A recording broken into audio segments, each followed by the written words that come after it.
सुप्रभात मेरे बच्चों। आज मैं आप लोगों को हिंदी पाठमाला पढ़ाने जा रही हूँ। तो आप लोग सभी हिंदी पाठमाला निकालिए। आप लोग सभी हिंदी पाठमाला परिवेश निकालिए।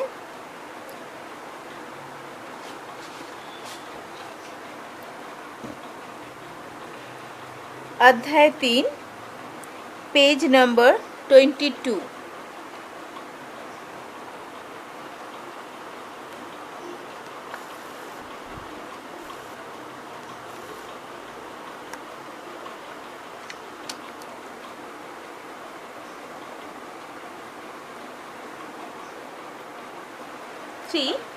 पतंग और गुब्बारा। आप लोग देख रहे होंगे यहाँ चित्र में एक पतंग है, गुब्बारा भी है। तो इस पाठ का पतंग और गुब्बारा जो अध्याय है, इस पाठ का उद्देश्य है वैज्ञानिक दृष्टिकोण का विकास, परस्पर प्रेम भाव, घमंड ना करना। ठीक है, देखिए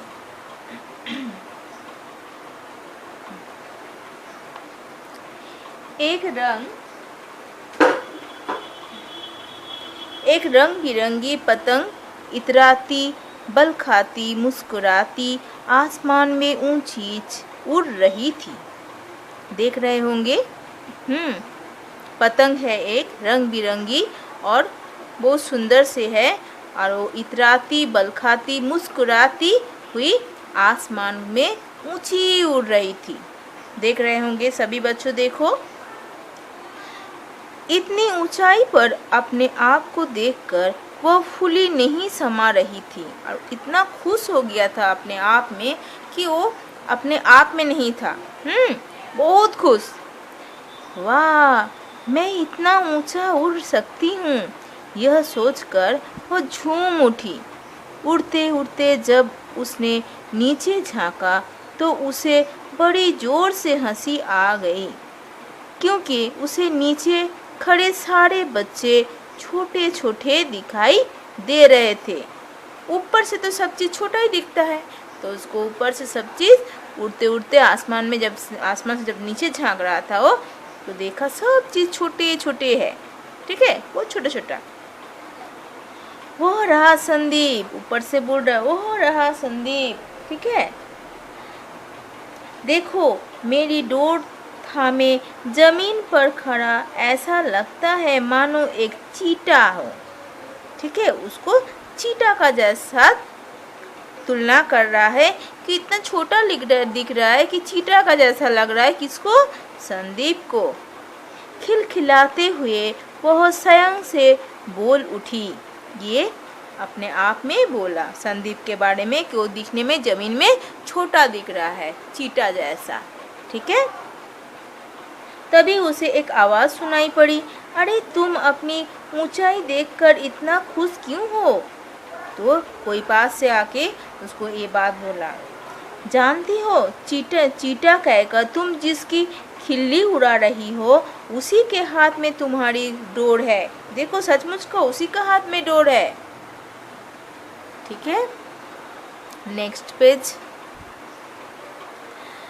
पतंग ने पलट कर देखा, गैस से भरा एक गोल मटोल गुब्बारा उड़ते उड़ते उसके पास आ गया था। देखिए बच्चों, उड़ते उड़ते उसके पास आ गया।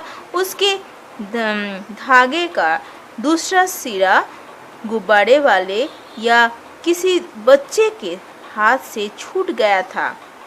धागा नीचे लटका हुआ हवा में झूल रहा था। अब वो देखो, बच्चे लोग किसी का हाथ से छूटा हुआ गुब्बारा है और वो ऊपर उड़ते उड़ते आ गया। हंसते हंसते पतंग बोली, ओ गुब्बारे, पहले तुम अपनी कटी हुई पूंछ को तो देख लो।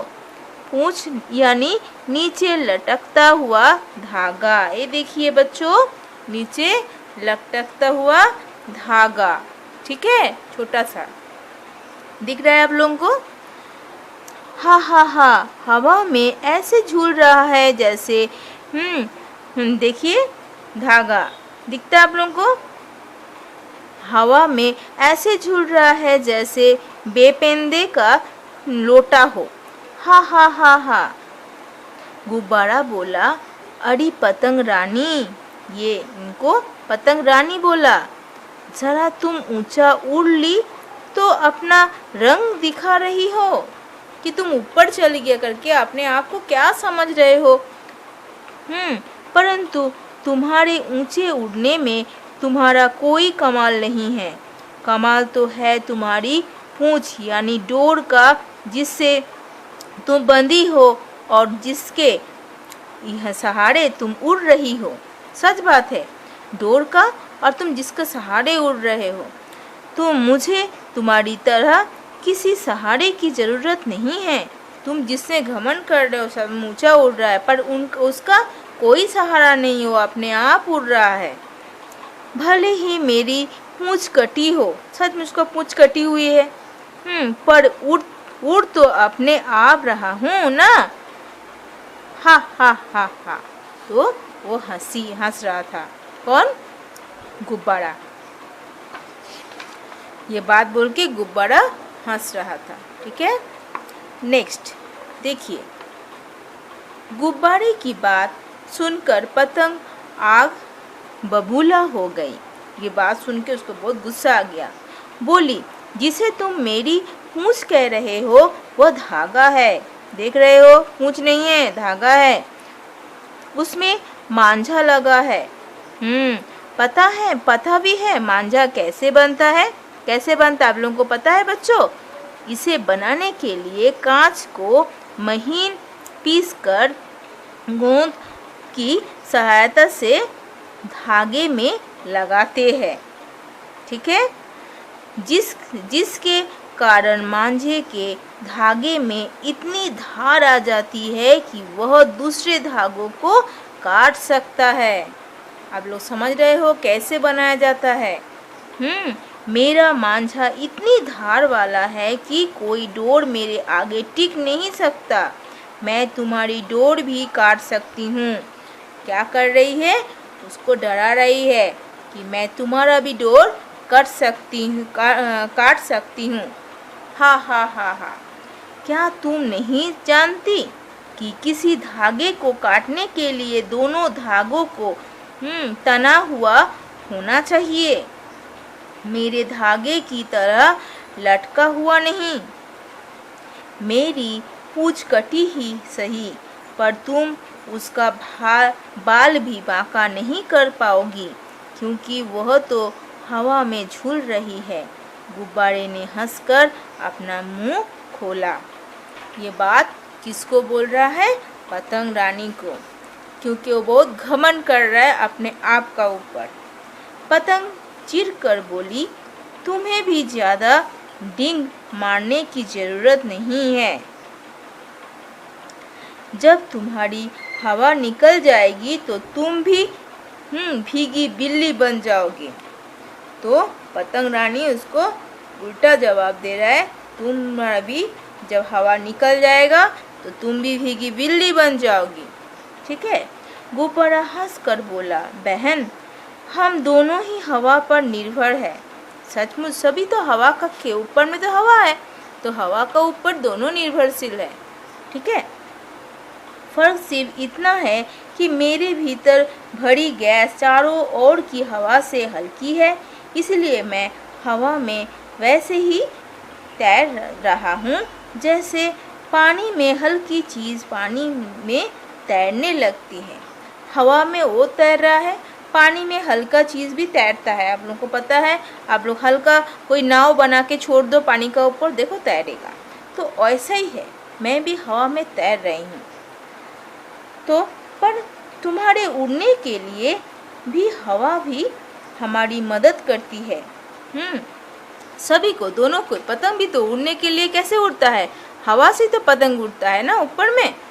पतंग अभी भी हार मानने के लिए तैयार नहीं थी। ठीक है, पतंग तभी भी हार नहीं मान रहा है, तभी भी बाताबाती चल रहा है। बोली, मैं कैसे विश्वास करूं कि मुझे हवा उड़ाती है? वो विश्वास नहीं कर रहा है कि हवा हम लोग को उड़ाता है। ठीक है, पर मैं विश्वास नहीं कर रही हूँ, मुझे तो वह डोर उड़ाती है जिसके इशारे में बंधी हूँ। उसको वही समझ में आया कि डोरी हम लोग को उड़ा रहे हैं और इसी के दौरान मैं उड़ रही हूँ ऊपर। उसका दूसरा सिरा तो नीचे खड़े संदीप के हाथ में है, ठीक है, जो झटके दे दे कर मुझे उड़ा रहा है। देखिए बच्चों, जब हम लोग देखिए पतंग जब उड़ाता है ऐसा टान टान के ये करता है तो झटका देता है, तो वो सोच रहा है कि पतंग रानी क्या सोच रही है कि मुझे तो झटका दे दे के उड़ा रही है, तो हवा का कोई ज़रूरत नहीं है। समझ गए होंगे। हमारा गुब्बारा मुस्कुराता हुआ बोला, पर क्या तुम्हें पता है कि संदीप के झटके देने पर क्या होता है? कितना सुंदर प्रश्न उसका सामने रखा है। देखो, गुब्बारा हवा में हल्के और भारी दबाव के दो क्षेत्र बन जाते हैं जिसके कारण तुम्हें उड़ान लेने में मदद मिलती है। दो क्षेत्र बनता है जिसके कारण से तुम उड़ान में लेने में मदद मिलते हैं, ठीक है। यह सुनकर पतंग सोच में पड़ गई। वो सोच रहा है कि क्या है वो, ये सही है। गुब्बारा फिर बोला, और जहाँ तक डोर का सवाल है, हम दोनों ही डोर से बंधे हैं। हम दोनों का उद्देश्य भी एक ही है, बच्चों को खुश करना। सच बात है, गुब्बारा भी खुश करता है, पतंग भी खुश करता है, दोनों का उद्देश्य एक ही है। रंग बिरंगी पतंग और हवा या गैस से भरे रंगीन गोल मटोल गुब्बारे बच्चों को समान रूप से भाते हैं। सचमुच सब कुछ कलर, वो अलग अलग रंग, अलग अलग दिखने में है, सुंदर लगता है, तो सब बच्चों लोगों को बहुत अच्छा लगता है, भाता है। पतंग बोली, हाँ गुब्बारे भाई, तुम बिल्कुल ठीक कह रहे हो। मुझे समझ आ गया कि मैं गलत थी। सच बात है, कितना सुंदर से देखिए बच्चों कि वो समझ में आया कि वो गलत है। फिर दोनों खुश होकर आसमान में उड़ने लगे और हंस हंस कर बातें करने लगे। ठीक है, ये कौन लिखे हैं? डॉक्टर मधुपंत जी ने लिखा है। तो बच्चों, आप लोग इस पाठ को घर में अच्छा से पढ़िए, और बहुत सुंदर है, जिसमें एक घमंड पतंग अपने आप को स्वीकार कर रहा है कि मैं गलत हूँ। एक छोटा सा गुब्बारा उसको सही दिशा दिखा रहा है। तो बच्चों लोग, आप लोग इसको अच्छा से पढ़िए। ठीक है बच्चों।